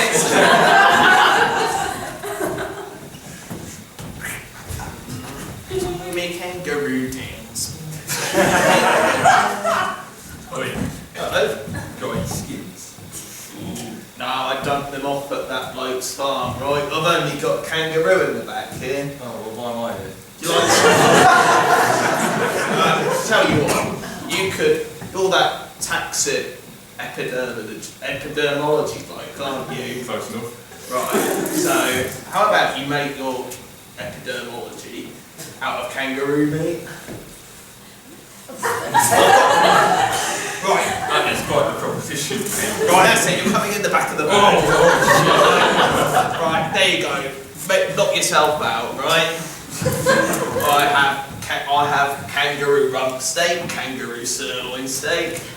I actually quite like kangaroo ear steak as well. I'm a vegetarian.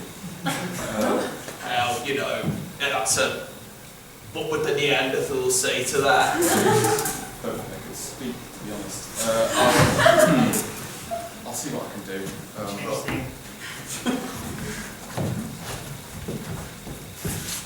Oh, don't mind me. don't mind me. It's okay, nothing happening.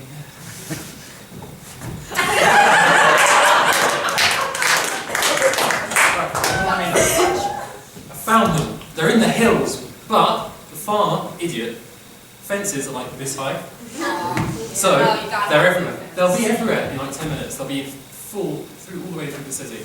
You can just, I don't know, walk out your door and there's some kangaroos.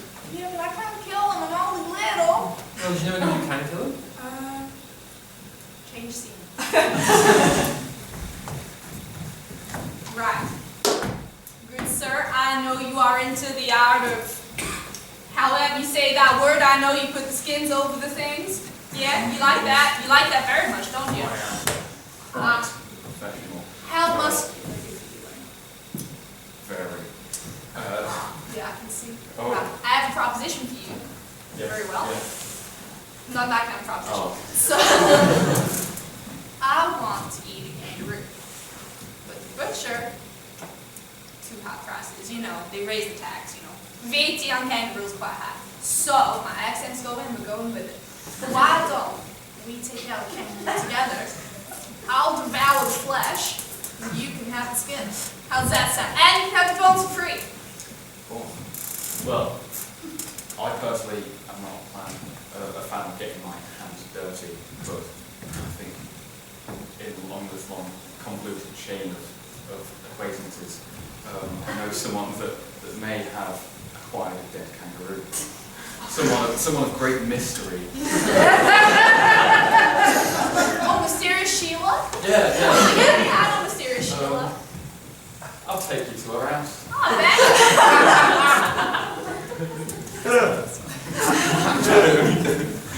Right. Mr. Phil, follows the effort. Who's it? He just follows me around sometimes. We're buddies. Wow! Who's there? Sheila, it's me, Matthew. Have you ever met a Matthew? Oh. We got a mystery for us. Is that a kangaroo flap? Yes, it is a kangaroo flap. What is it to you? Brilliant! Oh, come on in. We go through flat. No. Quite inappropriate, isn't it? So why are you in my house? Well, he's into film. He's not a pervert.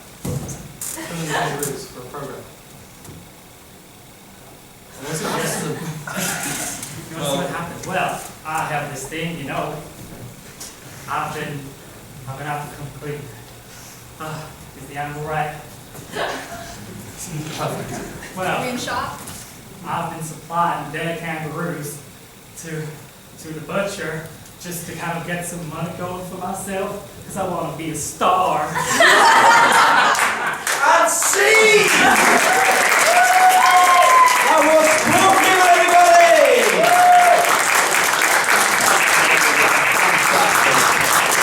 Alright. Well, we have finally reached the last act of the evening. Yeah, but you're going to love it. It's going to be cracking. It's a stand-up act. It's an absolute jewel. I've lost my piece of paper. Back pocket. Last time we've got to check it now. But please give a warm welcome to the electric Percy Savage!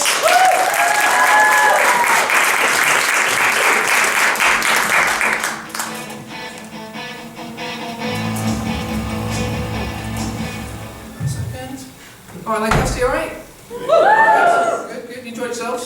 Yeah, cool. First things first, yeah, my name is Percy, believe it or not. There's a few bad things about being called Percy though. One is all the bloody Percy pigs I get given on my birthday. Ain't gonna name. And like, everyone thinks it's so original, so clever to give me Percy pigs on my birthday. Percy pigs, Percy pigs, Percy pigs. But that's not a rule. Like giving someone what their name is on their birthday. It's not a thing, is it? Like, if that was a rule, you were given what your name was on your birthday, then clearly I would change my name to Tesla, Cocaine, Rimjob, Savage the Third. Which was my granddad's name. I was chatting to a guy the other day on the train who said he always got given chocolate orange on his birthday. I was like, oh, his name's Terry? He's like, no, it's sugar, cocoa, mass cocoa butter, skim milk powder, whey powder, vegetable fats, milk fats, emulsifiers, orange oil and flavouring. I was like, really? He's like, no, of course it's Terry, you dick. Yeah, it's a long train journey. Another bad thing about being called Percy is the letter V is next to the letter C on the keyboard. I'm quite a clumsy typist. Yeah, she's there. So yeah, work's the worst. So like, yeah, you try, of course, like you send an email, of course Karen in accounts is going to go straight to HR when she gets an email from a pervy savage. I was like, oh, why's that gone to Karen of all people? I've got in trouble with her before because her surname is Vunt. She's total jobs worth as well, like, so she's always posting like pictures on Insta with the caption "Today's office," but it's always the same photo and it's about actual office, like ridiculous. It's quite an old-fashioned name as well, isn't it, Percy? It's still quite popular in like the West Indian community. You know, you've got your sort of your Winstons, your Clives, your Percys. So when people hear the name Percy, they do often assume I must be a 78-year-old West Indian man. Not in person, obviously. Although the government made that mistake, because I did get a nice cheque from the Windrush scandal. But ironically, because of a massive sense of white middle-class entitlement, I assumed I deserved it.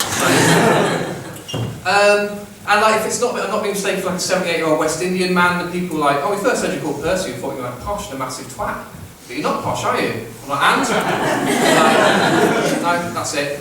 And like, what my parents thinking, like, who knows? Like, it's absolutely true. My older sister and brother are called Kim and John, so by that logic, it's just been called but who knows? Not here for geopolitics? No?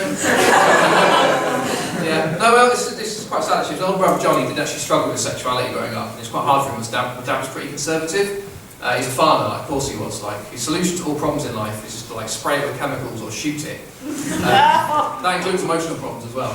Like, he went to see the Bohemian Rhapsody, the Freddie Mercury biopic, and his one takeaway was like, yep, see, he always loved his wife. That's all he had. So yeah, it was pretty hard for my brother growing up in those circumstances with sexuality. This is quite poignant, right? Because one day, him and my dad were having a kickabout in the garden, and my dad suddenly stopped what he was doing, turned to my brother John, and was just like, look son, if you want to come out, just come out. There's nothing to be scared of. My brother John, tear in his eye, turned to my dad, and was like, okay dad, I'm gay. Unfortunately, my dad was trying to give him goalkeeping advice. But there's a happy ending, because whilst John now has 2 kids when he doesn't love, his goalkeeping did marginally improve. So every club. I struggle with my confidence a bit growing up as well. I've recently got into like these positivity podcasts. Do you ever listen to these? They're great. They talk a lot about like letting go of the past. That's why I'm no longer paying off my credit card. And they talk about living life without fear. So I'm doing it. I'm living life without fear. Do you want to know the secret? Living life without fear? Yeah? You're too scared?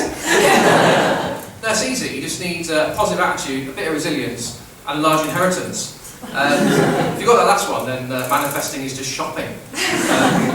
Yeah, and they sort of talk about following a passion to improve your confidence as well. So I'm doing it, I'm following a passion, I'm doing a bit of hip-hop, bit of rap.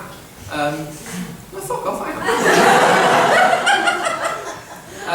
Yeah, I won a beatbox battle the other day. Do you want to hear my beatboxing? Yeah. Okay, here we go.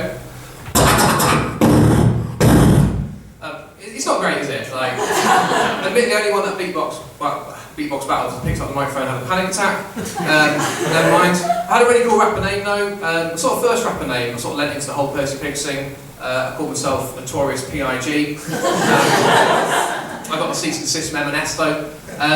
So my new rapper name's even better. I sort of like want to show them like a rapper and an artist, so I've called myself Percy the Rappist. Yeah, I don't get many gigs. There's a name and there's sort of like, no one wants like a white middle class rapper today. Like, no one wants to hear lyrics like, I'm on for some puss puss, come here, love me, cuss cuss. Like, doesn't work. I'm from Compere. Just come to Lancaster for the weather, to be honest. Like, that's yeah, I don't look up to see me. But yeah, do you know that all the Britain's nuclear submarines are made in Compere? Yeah. Well informed bunch. Yeah. You're welcome, by the way. It's quite a step up for us nuclear submarines, Compere. It was previously just done like sausages and mint cake, but you know, we're giving it a go. I shouldn't joke because I actually do work on that top secret nuclear programme. Obviously can't talk about my work in too much detail because I haven't really got a clue what I'm doing. So Karen Vunt will message me at work. Do you remember Karen Vunt? She tried to have me suspended for being a pervy savage, but she failed. Take that, Vunt. She'll message me like, hi Percy, can you confirm the nuclear reactor is safe to operate? And I'll go back the same way anyone does. I'm not sure what the answer is. Just like praying hands emoji, praying hands emoji, praying hands emoji. Hope this helps. Winky tongue face. But I thought I want to try and build bridges with Karen. I want to go back to something better than that. I want to say everything on the submarine's fine, but there's no submarine emoji. But submarines are black and have similar shapes, so I just put an aubergine followed by a splash. Yeah, final straw, I was like flirting with her in the office, trying to get her back in her good books. And I was like, is anyone sitting there, Karen? She's like, yeah, it's my desk.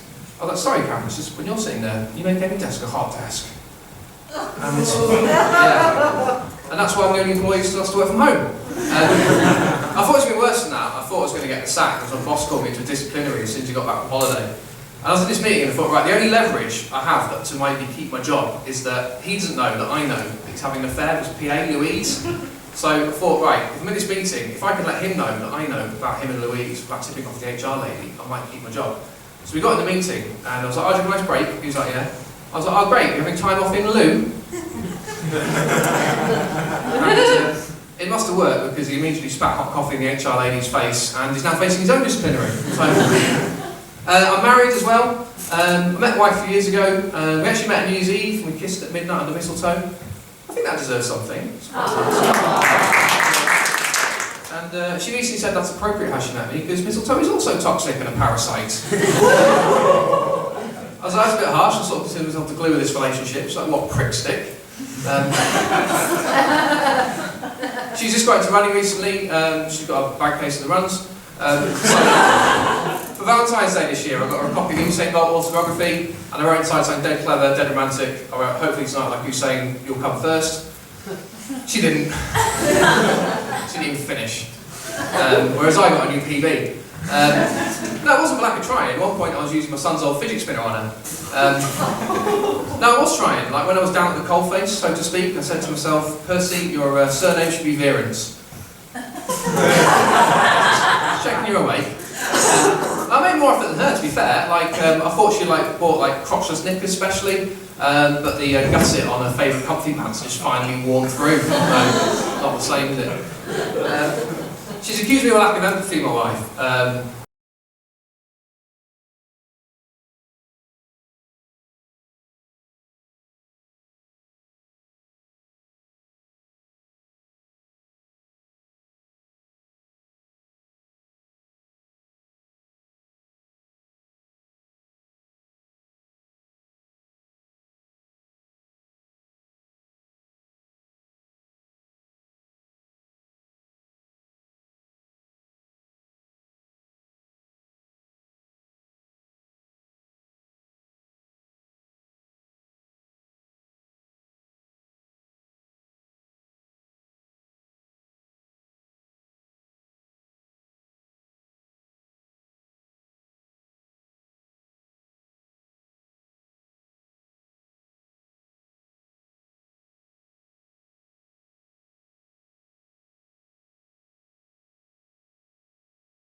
home, I forgot my wife's Friday Kinder Bueno, and in that moment it just seemed like the easiest way out.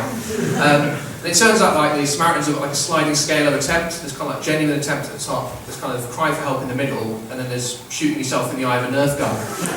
Where Samaritans have got no problem putting a call on speaker and laughing like nutters. And I feel like water pistols to Nerf guns, a bit more gentle. I'm quite a competitive dad though, so if the kids do challenge me to a water fight, I'll just hold them under in the bath until they give up. Just saves time, doesn't it? Another bad thing about having kids is all the crap you get given, all the stuff that fills up your house. Like, one is all the craft projects. Like, I don't want to disparage my kids' crafting skills, but I'm pretty sure the teaching assistant is just taking the recycling out of the blue bin, putting googly eyes on it, and hiding it in the kids' bags. Get rid of it between collections or something, I don't know. The other thing is just all the stuff you get given by like well-meaning relatives and all the fun aunts. My sister Kim's the worst, so if I say to my sister, Kim, look, don't get the kids anything big for like their birthday, they've got enough, just get them a book or a voucher. She doesn't hear that. She hears, Kim, every time you go on a day trip, get the biggest, cheapest fucking unicorn teddy you can find. Get one for each of my kids. And make sure they're so cheap that every time I look at them, they spunk a kilo of glitter all over my house. Like, it's horrendous, like, what is wrong with a book, eh? I actually have written a series of children's books for the purpose of this joke. So I like children's books, but like to help children with grown-up situations. So I've written the Very Hungry Caterpillar, who, despite that, still votes Tory every 4 years. Charlotte's Dark Web, The Huffalo, and the sequel, The Huffalo Defends a Trademark Infringement Claim. No, I did get sued by Julie Donaldson for that one, and I lost because my entire defence was, well, I thought you said there was no such thing as a Gruffalo. And another real low point happened to me the other day. The kids got nits, and then I got nits. And I was going to get rid of them with a special shampoo, but like man of a certain age, I was just glad to the company, to be honest. Like, my wife's made me get rid of most of my mates over the years. They're just good listeners. So eventually I was letting the nits tell me what to do. Like, did I want to get a haircut? No. Did I want to smash pickled onion monster munch into my head repeatedly? Yes, apparently. And so my wife said I've gone absolutely mad. She said, those nits have ratatouille'd you. And she said, why are you picking up a kitchen knife? I was like, I'm so sorry, love. I've got no... No, I managed to overpower them in the end. I got rid of them with a special shampoo. Yet another set of dickhead mates she's made me get rid of. Finally, I'll leave you on this one. The kids got into Billie Eilish since Glastonbury last year. Big fans of Billie Eilish. She's pretty cool. So I thought, well, I'll get tickets for Billie Eilish when she's on tour, get some DAP points. Unfortunately, it was unlucky again, man of a certain age. I got the wrong tickets. I got tickets for someone called Billie Irish, who you may know is a pro-IRA folk singer from Glasgow. Kids were disappointed, but they said they'd come anyway, so they sort of made a day of it. We got to the venue, it's called the Ra Bar in Govan. Like, packed out, lots of Guinness, lots of Irish flags. I stuck out like a sore thumb, so I'd come straight from my parachute regiment veterans dinner. Yeah, there was a bit of an atmosphere, I'll be honest. So the upshot was, Billie Irish comes out, sees me, asks me my name, and 2 minutes later, the entire bar is singing. It's the tune of Baby Give It Up by Casey and the Sunshine Band. You know what? Baby give it up, baby give it up. The entire bar was singing to that tune. Na na na na na na na na na na. Percy is a cunt. Is a cunt. Percy is a cunt. Na na na na na na na na na na. And my kids joined in. Right, guys, you've been lovely. I've been Percy and/or Pervy Savage. Thank you very much.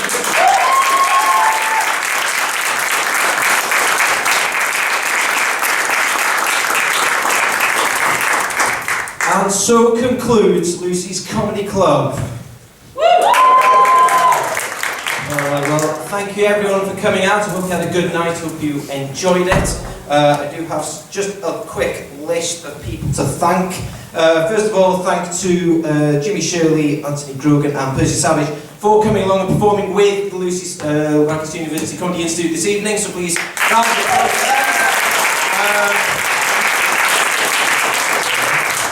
I'd also like to thank the Dukes for hosting us and letting us perform here, so Captain Aaron also to the top there, the music top, thank you. Also like to thank a couple of our members for organising this gig, so shout out to Jon Lee and most importantly to Alan Moyer, who's down in the audience, and done an outstanding job of organising all the things and making everyone has made sure that we've got the space, got the community, so thank you very much. And finally, I'd like to thank you, the audience, for coming along. You've been an absolute pleasure to perform to, and I hope you all have a lovely evening and a safe journey home. So, have a good night. Thank you.